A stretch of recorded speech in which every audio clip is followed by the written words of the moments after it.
in the chronos realm of life, how do I make sure that eternity is connected and how my time is lived in the framework of eternity? How your time exists in the framework of your eternity. The Bible says that our times are in His hands, but your time is in your hand. I want you all to lift up your hands right now if you're on the screen. And I'm going to give you 5 simple things, 5 key principles and practices that we should adhere to in our relationship with time. I'm going to begin with the thumb. The thumb is one of the most important digits on your hand. Imagine life without a thumb. Tell me if you'd be able to eat your roti and dal. No way. There's so many things that our thumb enables us to do. And so in our relationship with time, the thumb represents the time that we need to take to know God. It's the most important aspect of what we do with our time. The next digit I want to pick up is the tallest finger on our hand, which is the middle finger.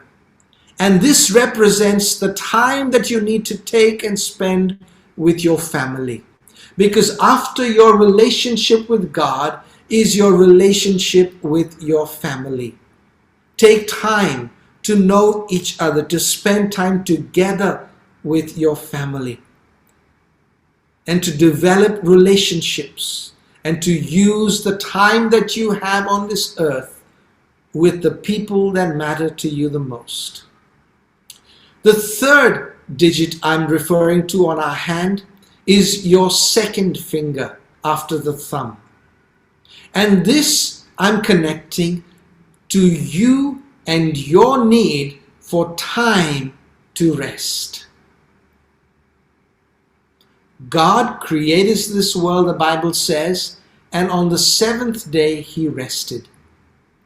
It is powerful that we learn the importance of rest. In the 24 hours of the 7 days of the week, we must make sure that we take time to rest. However you manage that rest in your life, rest is critical. And I'm not talking about going to sleep every night, but I'm talking about setting aside time where you find time for yourself, where your mind and your energy, your diary, your priorities are in a place and a moment of rest. Equally important is the time to serve. The 4th finger on your hand, serving the purposes of God. Living your life purposed in service to God. Connecting that and everything else that you do with eternity. Now you may say, Ian, but where's my work life? Well, I've given it the little finger. Why? Because these are the most important. Your work life is simply God using some time in your life to enable you to have the resources to live the rest of your life. But if you make this aspect of time, your work time, the most important aspect of your life, you miss out on a relationship with God. You miss out on developing a healthy, powerful relationship with your family. You lose out on living in the rest of God. You miss out on the opportunities to serve God that rewards you in eternity because you are so busy doing something that really is not as important and valuable, because this is only about time in this world, That's right. Not eternity. not eternity. That's right. And I guarantee you, most of us give this little finger of time Too much importance. too much importance. And when we do, the rest of our life suffers. God holds your time in His hands, but you hold your time in your hand. I want you to truly ask yourself, God, have I got my time priorities right? Have I discerned how important it is for me to establish my relationship with you?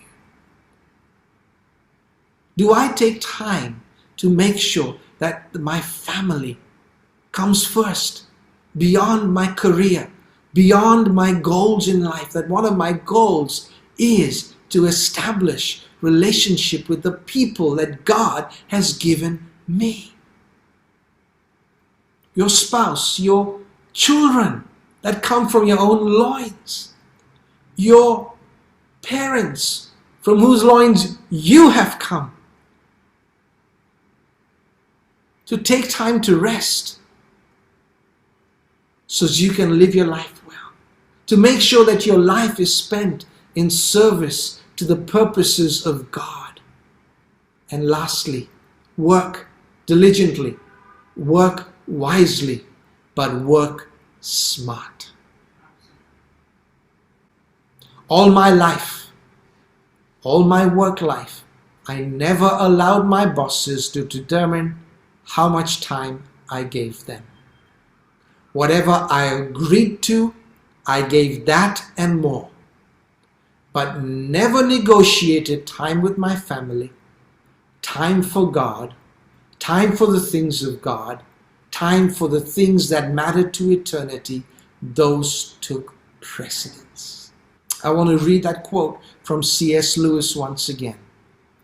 If you read history, you will find that the Christians who did the most for the present world were just those who thought most of the next. What are your thoughts on every day? What's the focus of the priority of your life? What are the lines of your diary filled with? Work, work, work, work, work. Or is it balanced? Psalm 90 verse 12 says, teach us to number our days. You only have so many days. That's right. When you're 20-something, you lose sight of just how short time is.